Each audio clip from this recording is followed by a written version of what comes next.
Welcome to LNG, Local, National, and Global. I'm Jamai Hakwani. Today I have joining me for the conversation Jon Barrie, is a former U.S. Senate candidate, independent candidate, correct? Yes, That's how you ran, I think.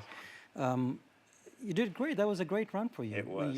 It was a hard run. Met I think a lot of good people. I enjoyed it. It was really good. Yes, it's pretty expensive. it was that. It was very expensive. I'm I still know, paying off my campaign bills. Yes. Correct, yeah.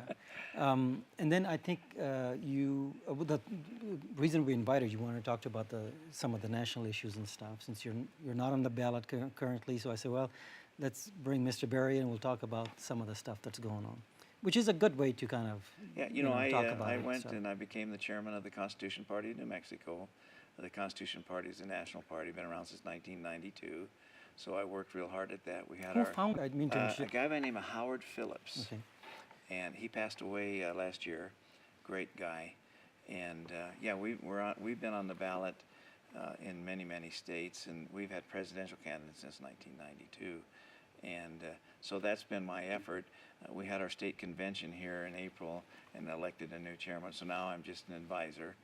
I'll be leaving shortly on a mission for my church, so I'll be gone for 8 months. You were chairman for a while. I was chairman, yes, for here in New Mexico for a little over a year, about a year and a half, yeah.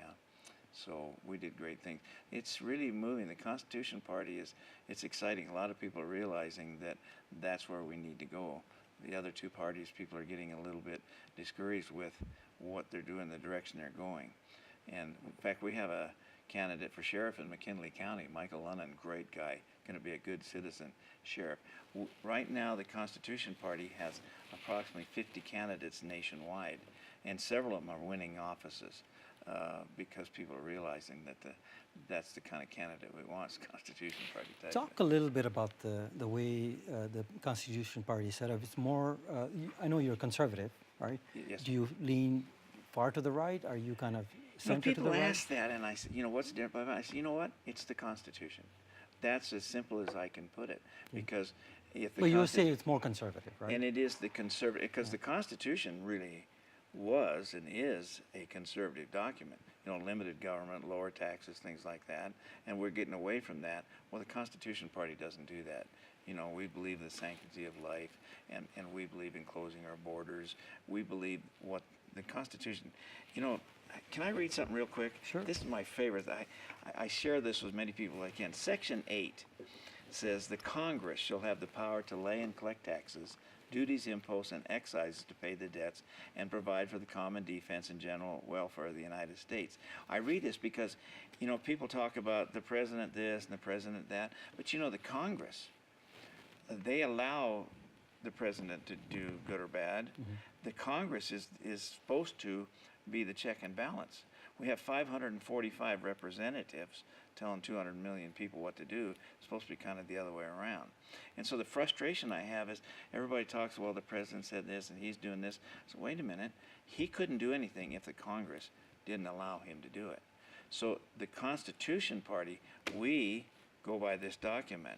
And if it's not constitutional, it doesn't get done. So the stress is on the legislative branch. That is absolutely. Well, you have 3 100%. branches, right? So your stress is on the legislative Absolutely. For reasons. The House of Representatives is, of course, the major. Mm-hmm. They're the ones that authorize funding. Okay. They're the ones that allow. I kind of have my little sort of sick joke here.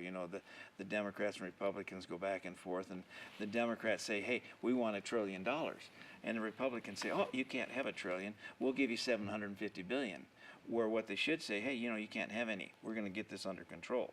So they're kind of working in concert with each other, only varying different amounts. And so the public looks at them going back and forth and say, well, the Republicans have a good idea, or the Democrats this. Well, actually, they're working together. It's just in varying different amounts. But right now, their philosophy is basically the same, and they've gotten away from this Constitution.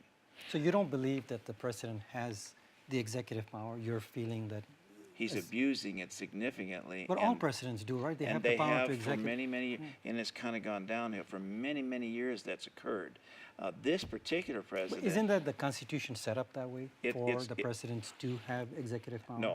No, it's not. Okay. It's actually, that's the interesting thing. He is supposed to be the spokesperson, basically, for the United States. And he signs bills into law that the House of Representatives and the Senate put forth to him. But what he is doing, and other presidents, don't get me wrong, I'm not picking on our president, the one we have now, but they have done these executive orders, and Congress has allowed him to do those, and the majority of those executive orders are unconstitutional, and they let him do that, and he's using an authority that the Constitution doesn't give him. That's the sad part.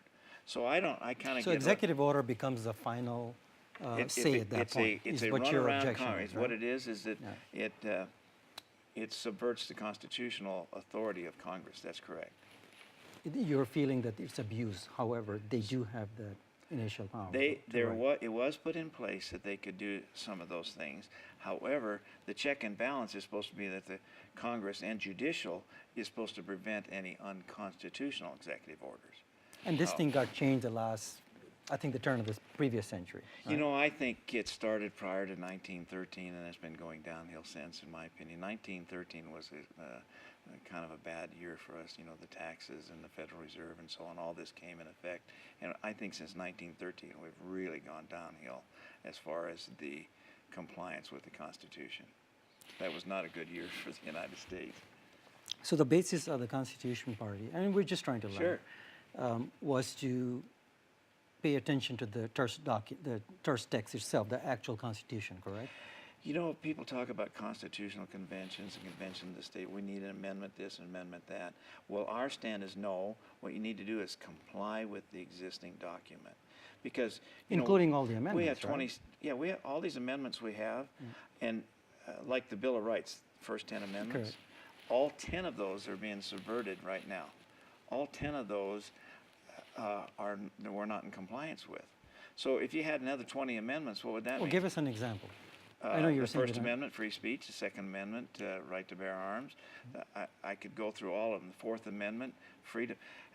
Right now, the authorities can go right into your house, take your computers, steal everything, walk away, and if you tell them that people that they did that, you're in non-compliance with the law. The Patriot Act, the National Defense Authorization Act, all of those are unconstitutional. The Patriot Act, you're The saying USA Patriot Act, yes. is The not one that gives- constitutional. It is not, unfortunately. And the National Defense Authorization Act has many unconstitutional things in it. Congress is supposed to prevent that, and the judiciary is supposed to say, hey, you can't pass this because it doesn't meet the Constitution. That's the check and balance we're supposed to have. Let me take a short break. Sure. Take a short break. We'll be right back.